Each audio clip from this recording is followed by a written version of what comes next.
let's not let Donald Trump hijack all your time here when it's really about your book, which I have here. I wrote you after I read it. I loved it. How did it happen?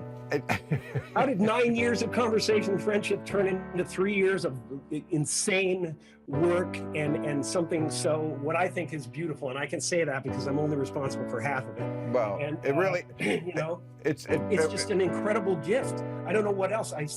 I'm almost embarrassed about it. Well, let me tell it got people. on the bestsellers list. I was just shocked in the best possible way. But at this point, people are going to go like, oh, Jesus, I mean, what is this dude? I mean, that's well, what let me tell them what the thesis about. Let me tell them what the book is. Quantum entanglement. Let me describe a little for people who might want to get this. You're fucking up your own plug, Jim. I know you don't. I can't fit in this format, man. There's the Jim Carrey. Some people are just too big for it. Just me and Elvis can't do it. We can't do it. Hey, man, can you move back a bit? It's the pictures that got little Jim. You gotta see the karate. You gotta see my karate move, man. It's so, but what I immediately was grabbed by was the fact that it's a book where Jim Carrey is a character, much the way in a sitcom, you know, that became the template now. Larry David started it with Curb Your Enthusiasm, or maybe Jerry Seinfeld, really, but that was half Larry show too. But where, you know, Jerry was Jerry Seinfeld, Larry is Larry David. So is it really that person? Before that, Uta Hagen. Right. And like, is it that person or is it not? And of course the answer is both. It is and it isn't. And that's what you do in a novel. You are Jim Carrey. Right. But I'm a character named Jim Carrey. You're a character. Who represents me making fun of my own ego, my own, you know, very much. Right. Duality and my own everything and my hunger for specialness. And at the same time, it also makes fun of the perceptions people have about Hollywood that, you know, that this is what fame is like. Well, you know, fame is a very bizarre thing. You can't understand unless you get it. You know, you can want to walk on the moon all you want when you're a little kid, but then when you go there, you got to have a suit and you got to have air pumped in and everything like that. And it's no place to live. And and I also, think that's what Elon Musk is trying to prove. It struck me that this is a book. Find other places that are no place to live. Well, yeah, I love him, but I'm against going to Mars. To me, it's like Vegas. Going to Mars is like Vegas, man. They're going to shut you in a room and control the climate. I can't take it. Already, I'm out. It's like Vegas these days. But Jim, once again, let me plug your book. Let me take one more step, because it strikes me as a book that could only have been written by a Canadian. Because, you know, you Canadians, you know, you look at America and it's like you want to be part of it and you don't. You know, you want to be at the party, but you're very ambivalent about it. And you know, you're a fountain of talent. All the people who've come out of Canada. No, I want to be. I'm in the party. I'm at the party. I'm watching the door. I'm making sure there's an exit for everybody. I'm trying everything I can to let people know that it's not normal to sit and watch a president of the United States obsessively spew out purulent discharges on Twitter all day long. You know, you have a question. See, you're back to Trump. You're obsessed. He'll leave or not if he loses. But you're obsessed. I asked you a question about your book, and we're talking about Trump. And Trump really isn't a big part of the book. No. Okay. No, but tyranny is. But tyranny is, yes. Well, that's a great. The other side of celebrity. It's a great theme, and also you have a lot of other celebrities by their real names who you put words in their mouth. I'm sure some of them are mad at you, and I just have to read. No, I have no idea. But I can tell you this. So far, I've you know, Nick Cage loves it. He's out of his mind over it. He thought it was awesome. He's like, "Go forward!" You know, immediately he was honored by the whole process. Joan Dangerfield sent me lovely emails about how much she loved it and how much Rodney Dangerfield would have loved it, and how I dealt with that character and kind of the fear of the future, loss of AI and all that stuff. And then we're actually going to be talking to dead people and stuff soon, having relationships with them. I just want to read one little quote here because I thought it was so funny, pointing to the fact that it's so hard nowadays to actually do parody. You cannot stay ahead of how weird shit is. And at the end, I don't want to give too much away, but during the alien invasion, Kanye West says, "You need not be afraid. They speak to me in supernatural verses. I am one with their jam." And I'm not so sure he didn't say that this week. Yeah, I know. It's a very strange thing where parody becomes very parallel with reality. But we got to mark these things. You know, he's one of the great characters of our zeitgeist at this moment. And I wanted him to have a place in it, no matter what he's doing. I can't figure it out. For me, it was a real gift in this time. I was home, you know, we had a month off last month. And to have this book really gave me a few days I read it very fast. Great pleasure.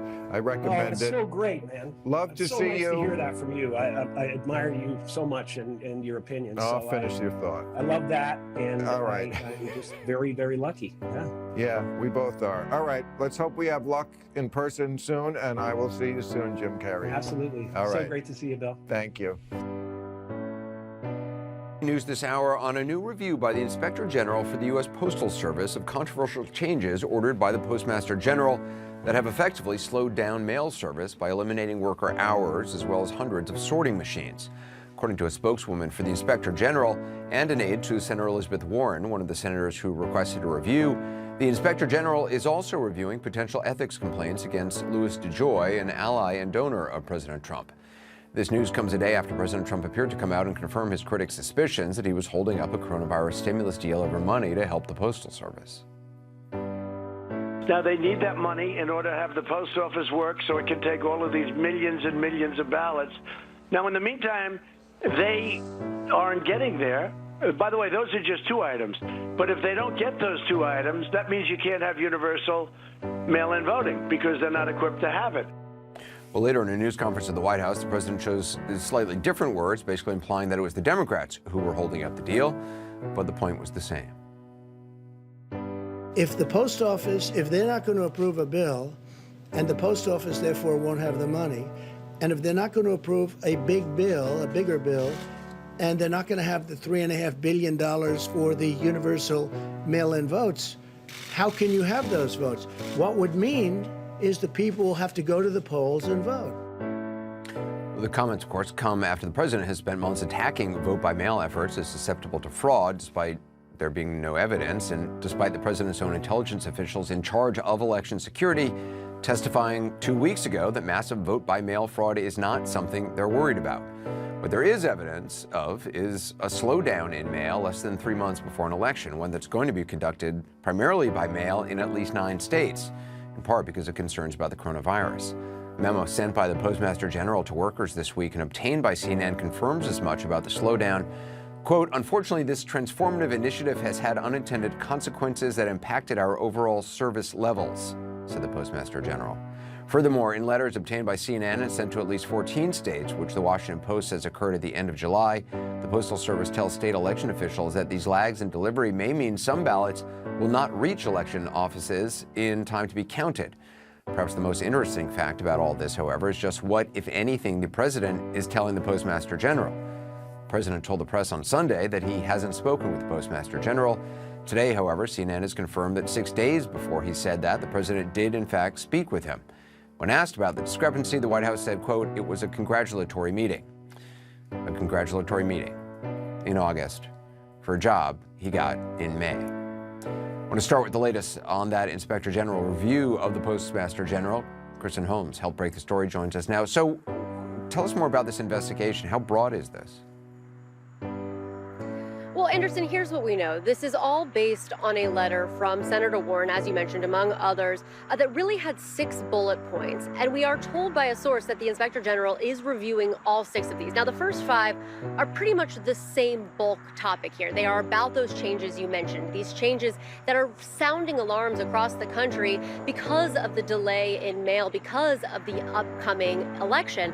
The last one is about his finances. So let's start with the first 6, because it's pretty broad scope, particularly about the changes. They talk about specific operational changes. They want a list of exactly what was done. Was there any rationale given? Was there any analysis on the kind of impact that this could have?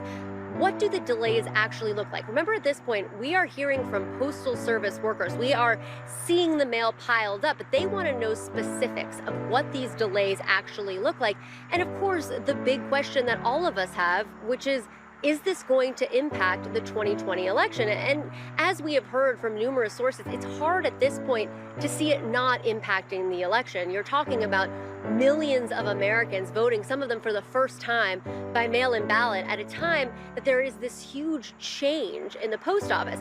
Now, that last topic is very interesting. This is all about his finances. Louis DeJoy, who you mentioned, a Trump donor, an ally. He is not just a regular donor. He is the kind of donor that is named finance chair of the Charlotte Convention before there was no Charlotte Convention. So this is a not small potatoes guy.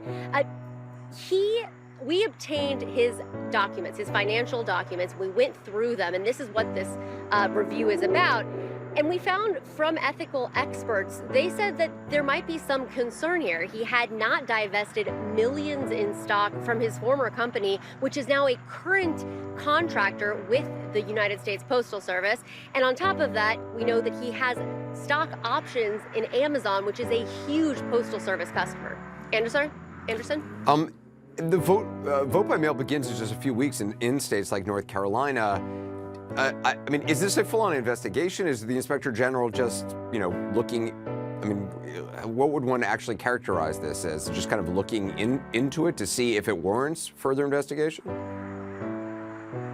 Well, look, that's always the big question with the Inspector General, right? They are very cagey. They do not like to say what the investigation is, if there's an investigation. I mean, the fact that we even got on the record that they were doing the body work in this is pretty extraordinary. And that means that they are reaching out on behalf of all of these documents. They want to know if there is any sort of paper trail right now on these changes. What led to these changes? Was there some kind of meeting? And on a separate note here, we have just learned from a service group that looks into FOIAs that the Postal Service rejected a FOIA to look at the Postmaster General's schedule, saying that it had personal information on it, even though it's on a Postal Service computer. So there's a lot going on here in gathering of information. Now, some of these investigations, as you know, can go on for months. But the big question is whether or not it can be wrapped up by the election, because, again, that is what everyone cares about right now. Yeah, Kristen Holmes, thanks very much. Joining me is Jenna Griswold, the Secretary of State in Colorado, the state official charged with overseeing elections there. The Democrat has called the president's statements about holding funding for the Postal Service, quote, voter suppression. Secretary Griswold, what do you make of this news that the Inspector General is reviewing the new postmaster's policies? I mean, do you think anything will come of it? Well, Anderson, first, thank you for having me on. It's hard to say, but I do think we need immediate action. It's alarming that the Postmaster General sent a letter to a lot of states, 49 states, basically laying out that millions of Americans could be disenfranchised because of their service. That's undemocratic, it's un-American, and it's Donald Trump's fault. The president clearly believes that vote by mail will help Democrats win, which is just untrue. And so he's trying to do everything he can to tilt the election into his favor. I think it's reprehensible, and forcing Americans into crowded polling locations instead of doing the responsible thing to do, which is expanding vote by mail, is just one more way that the president is risking American lives. Can you explain, when you say it's voter suppression, how so? Well, the president is specifically trying to withhold funds to enable vote by mail to work. He's basically trying to undermine the safest way to vote during a pandemic and force Americans to choose between risking their very lives and casting a ballot. And that's not just hyperbole. You know, we saw in Milwaukee during their primary, more than 70 people get sick at crowded polling centers. So that is voter suppression, scaring Americans into a choice of risking their health and their lives to cast a ballot. It's 2020. We have a solution. It's vote by mail for all. And the president is trying to put in barriers to suppress turnout in November. So Colorado obviously has a long history with mail-in voting. The president, has gone on saying, and the vice president saying mail-in voting is susceptible to foreign interference, which there's no evidence of, according to election officials, and fraud. Have you found any evidence of that in your state over the years? Is there widespread voter fraud in Colorado? Absolutely not. And it's laughable that the president who invited foreign interference into our elections would make up some type of story that is better placed in a spy novel than in reality. And the nation can look at Colorado. We have a history of extremely clean elections. We have safeguards in place, and we're able to have a wonderful election even during the pandemic. You know, in our June 30th primary, we actually set a state primary turnout record. So the nation has the tools to have good elections. It's really whether the president wants voters to vote. I mean, is it too late to get the post office, getting things done right to make this move smoothly? Absolutely not. We still have time. And I'll tell you, Anderson, I ran for Secretary of State because President Trump had formed that voter commission to suppress voters with Chris Kobach. He's doing the same thing again, and I will not allow him to suppress the voices of Americans. These are our constitutional rights. So we're considering all options, including legal options, against the president and the Postmaster General. I mean, I know it's not in your purview. What do you think about the country as a whole? Do you see this being a free and fair election nationwide? Well, I do think that the silver lining is that we have expanded mail ballots in a big way for this election. But there are a lot of barriers being put up from the administration. Whether that's trying to force Americans to risk their very lives to cast a ballot, to meddling with the post office, sabotaging the way that we deliver mail, to falsehoods and lies about vote by mail. So I just think it's so important that every elected official, every elections official, and every American citizen start sounding the alarm.